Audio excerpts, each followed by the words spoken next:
নমস্কার, সবাইকে নতুন ভিডিওতে স্বাগত জানাচ্ছি। আজকের ভিডিওতে দেখো তোমাদের সঙ্গে শেয়ার করব ঝোর ঝামেলা সারা একটা রান্না।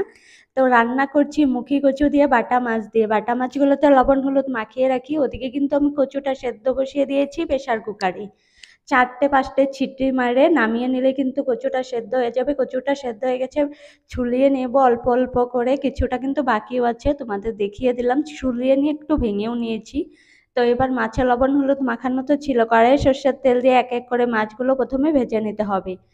মাছ ভাজি হয়ে গেছে, মাছগুলো উঠিয়ে নিয়ে সেই তেলেই কিন্তু আবার ফোড়নের জন্য দিয়ে দিব একটু করে সর্ষের তেল। সব কিছু দেখো রেডি হয়ে গেছে, মাছগুলো উঠিয়ে নিয়ে এবার ফোড়নের জন্য যাবে কড়াইয়ে একটু সর্ষের তেল, আর যাবে কালো জিরে কাঁচা লঙ্কা। কোনো ঝোর ঝামেলা ছাড়া কিন্তু রান্না, খুব কম মশলা। এবার সেদ্ধ করে রাখা কচুটা দিয়ে দিব, সঙ্গে লবণ হলুদ দিয়ে কচুটাকে একটু ভালো করে ভেজে নেব। যখন খুব সুন্দর হয়ে ভাজি হয়ে যাবে তারপরেই কিন্তু এর মধ্যে জল দিয়ে দিব।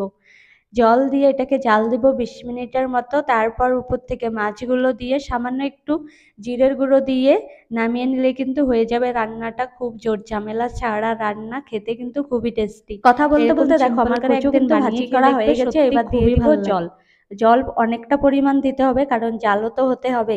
তো তরকারি এদিকে জাল হতে হতে দেখো এইভাবে কাঁটা দিয়ে, ডালের কাঁটা দিয়ে কিন্তু কচুগুলো একটু গলিয়ে দিব এইভাবে কাঁটা দিয়ে, তাহলে কিন্তু কচুগুলো সুন্দর হয়ে গলে যাবে। নাহলে কিন্তু অত ভালো করে মুখি কচুটা গলে না। ঝোলটাও কিন্তু খেতে খুবই টেস্টি হবে। এবার উপর থেকে মাছগুলো দিয়ে আরো 5 মিনিট জাল দিয়ে এটাকে নামিয়ে নিব। খুবই কিন্তু টেস্টি রান্নাটা। সামান্য কিন্তু একটু জিরের গুঁড়ো আমি দিয়ে দিয়েছিলাম, কারণ পছন্দ করি বলে।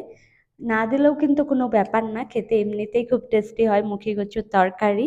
আর তার সঙ্গে করে নেব একটা নিরামিষ সবজি। এই ঝোর ঝামেলা ছাড়া মুখি কচুর তরকারির রান্নাটা কেমন লাগলো, রেসিপিটা সবাই কিন্তু প্লিজ কমেন্ট করে জানাবে, তোমাদের কাছে অনুরোধ রইল।